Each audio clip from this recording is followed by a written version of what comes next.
Greg, he says, any chance OU finishes with no 5-star? Thank you for that super chat, Greg. Yeah, they're definitely trying to find value, guys. Any chance they have no 5 stars at all? I think Oklahoma fans don't like this strategy by Jim Nagy either. They want splashes in recruiting, and they're not getting as many as they normally would. Yeah, there's a very good chance that they end up with no 5-star. Looking at the class right now, look, they're 10th right now. It's not bad. It's not bad. Excuse me. They have 15 commits. They're ranked 27th. Okay. They're not doing great on the recruiting trail. They have Bo Bentley, a very talented quarterback out of Salina. Big recruiting win over LSU in that one. He's ranked 67th in the Rivals composite. In the top 300, they only have one other player who's ranked 296th. I know recruiting rankings aren't everything, but you're a blue blood playing in the SEC, and you can't get more than 2 players committed to you in the top 300 of the country. Not just in your region. I know, it's not a great area to recruit in, but they've completely neglected the DFW area. It's shocking. Yeah. You look for value. You won't find much value than a 3-star out of Frisco, right? A 3-star out of Capel, Southlake. That's where Oklahoma's completely missing the ball here is you go out there, you look for value. You're not looking in the spot that, pull up the numbers, produces NFL talent just as well as anybody in the country. It's a good point. It's interesting. I don't know. But, yeah, right now I would say that there's a likely chance that they end up with 0 5-stars in this class. If I were an Oklahoma fan, and thank God I'm not, I would be insulted that, your plan mimics, what Matt Rule's having to do in Nebraska. Pretty much, yeah. That's insulting. You're Oklahoma. You're a top 5 program of all time, and you got to churn and find value 3 stars to fill out a recruiting class. You don't trust yourself to go get into recruiting battles with Texas and Texas A&M, or to like CJ said, to get in the Metroplex is your backyard if you're Oklahoma. I mean, that's Oklahoma's built championship caliber rosters primarily focusing on the Metroplex in East Texas. Yeah, and for them to ignore that, it's. What Oklahoma's doing reminds me of Texas baseball under David Pierce with how they try to build a pitching staff. It's we're going to get guys that throw hard and we're going to develop them into pitchers. That's fine. But if you're not an elite developmental staff, you're just going to get a staff of a bunch of guys that throw really hard that it doesn't do you any good. That's how you end up leading the country or setting school records for walks and wild pitches and hit batters. You want to go recruit the value 3 stars and try to develop an NFL talent? Okay, go ahead. But if you're not putting the resources into your program, those guys are going to jump in the portal and take advantage of schools that are putting resources into their roster from an NIL standpoint. Yeah, no, I agree with CJ. I think they got to hit DFW harder. DFW is the second most fertile recruiting metro area in the country. And even if you ain't getting the top elite prospects out of DFW, hell, man, those middle tier prospects out of DFW still are probably better than some of the guys you're getting. So I'm with you on that. I think you got to hit that harder. And I'm with you, Jeff. They need to find a rainmaker. Whoever your athletic director you're going to hire, you need to hire CDC.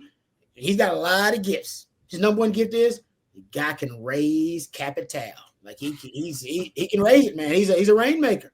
Guy people like him, and he can raise money. And they need to bring in somebody for Oklahoma who can really unite the boosters and the donors and weaponize, that group. Because right now, perception is reality, and the perception is that Oklahoma can't. They're blue bloods, but they can't spend like the old money of college football. I don't know why. I don't understand it. I don't get it. I don't know the economics. But that's the perception, is that, no, Oklahoma can't spend like the rest of the blue bloods. And it's damn. So essentially they're saying A&M is probably more of a threat to Texas in the modern landscape of college football than Oklahoma will be. Because Oklahoma, to Nagy's point, they're looking for value and discounts. And I remember when Matt Rule was doing this. It was a brilliant strategy, by the way. Matt Rule basically said, I can't, and this was before NIL and before revenue sharing, but he's basically saying, I can't get the top recruits who have the elite overall skill set. So I'm gonna recruit elite traits. I'm gonna recruit guy with a freaky wingspan, guy with freaky speed. I'm gonna recruit a guy with freaky twitch. They're gonna have elite traits, and then I'll develop the rest of it.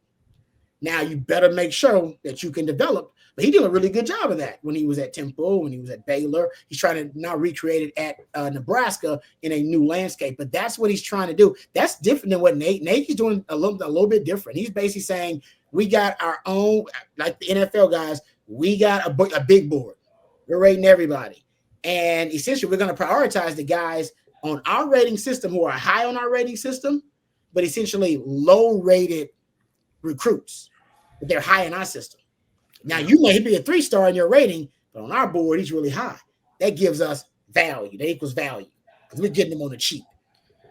Maybe it works, maybe it don't. I don't know why I wouldn't even tell people that, but I guess people will be able to see it anyway from your strategy. Yeah. It's a roll of the dice. That's a hell of a roll of the dice, man. You better make sure it works. If it don't, it's going to be hell to pay on your job. Right. You're going to be gone. I hate that approach. Quite frankly, I hate it. And I think you could point to Texas Tech as kind of the pioneer of that method. Hey, we're not going to go get that 4-star guy. We're going to get 3-star with a great trait. You go to the UIL state championship relays down in Austin, you'll look at every event and find a Texas Tech recruit, a commit, a signee. Doesn't matter. They're littered more than any school in the region with kids in the UIL state track meet. And it's because I think they value that type of prospect, the elite trait, a little bit more than a good football player. Mm-hmm. And the biggest example I can find is DeSoto about 3 years ago had a defensive back named Devin Bobby. Great player. 5'9", played safety. Wasn't quick enough to play corner, but you put him in the middle of the field and he's going to raise hell. More times than not, he'll come away with an interception, forced fumble. A guy that just made plays, but he didn't check that box. He didn't have an elite trait. You watch him turn the tape on, you're like, he's good, but there's that hesitancy. Ends up at Baylor.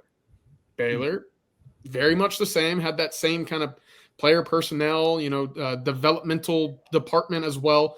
Brought him in, said, hey, we're going to work with what we've got here. He's an all-conference guy in the Big 12 right now.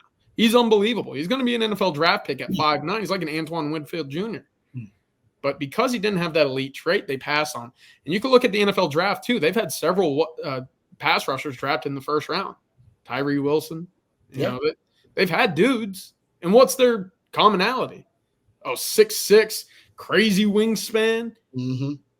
And then what's their, detractor? Well, they're not that good at football, right? I think that no one salivated more at the side of a Tyler Owens in the NCAA than at Texas Tech. And look where he ended up, Texas Tech. Now, Tyler worked his way into having a pretty solid career, ended up getting, an NFL look. But you get that guy that runs a 10-3. And you forget that, hey, his hands look like he's got 2 fingers on each hand. Right? That's their issue. And I think that if you go down that path, well, it's a slippery slope because then you just get addicted to, the next guy is going to be faster. It's like, he's still not a good football player. Yeah. And what if you end up firing Brent Venables and the next head coach you bring in has a different mentality or a different way to build a roster?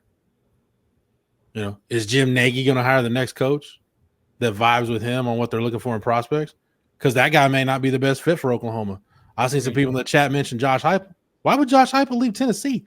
He knows the BS and the pressure that's going to come with the OU job. Mm-hmm. He's got NIL at Tennessee. That money. He's got a more fertile recruiting ground around him.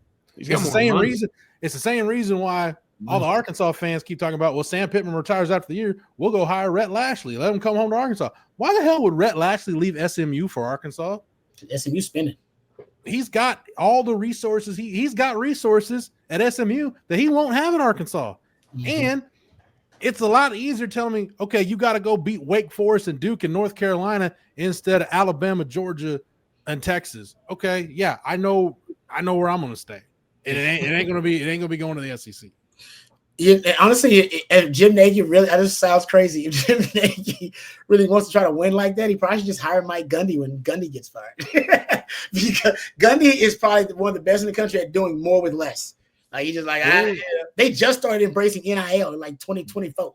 The other phone call you can make. You could see if Gary Patterson's had enough time sitting on the couch and writing music, or if he's ready to get back into it. Amen to that. I'm a GP. I don't know what GP doing.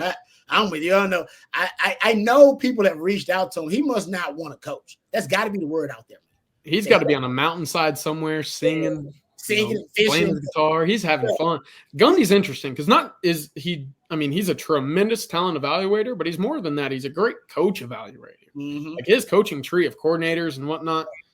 Jim Knowles, the best, highest paid defensive coordinator in the country. I mean, yep. That's a Gundy find. Yeah, I love me some Gundy. Gundy was the first one. People don't know this. Gundy was the first one to use the 3 high in the Big 12. It was Oklahoma State that used it first, and then it started to spread. Dude, Gundy is a hell of a football theorist. Dude, Gundy knows ball. Gundy's a ball coach. So you don't even want to like Gundy, and you like Gundy if you like ball. Like you don't want to like him, you're like, but I like him. Guy knows ball, man.